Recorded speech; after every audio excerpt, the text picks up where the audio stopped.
Our resilient contact tracing regimen ensured that cases were promptly identified and managed earlier to prevent complications, and these were all driven by science and data.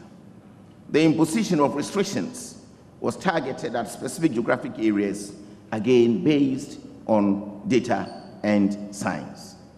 The response of reopening of senior high schools was done with careful risk assessment and reliance on data-driven effectiveness of control measures. Other key actions, like the activation of the emergency use authorization window for the procurement of medicines, even in the trial window.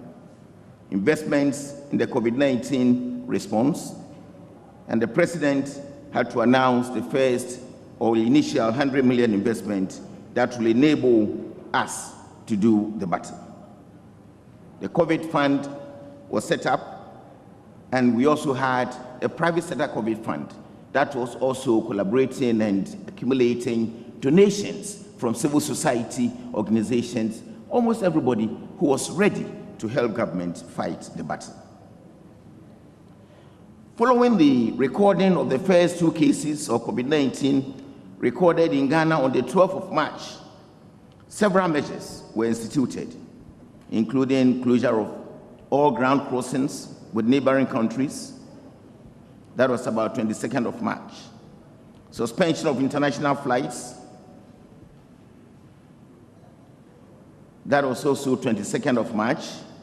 The last flights from high-burden countries had passengers, close to about 1,030, placed under mandatory quarantine for 2 weeks, amongst which 105 passengers all tested positive.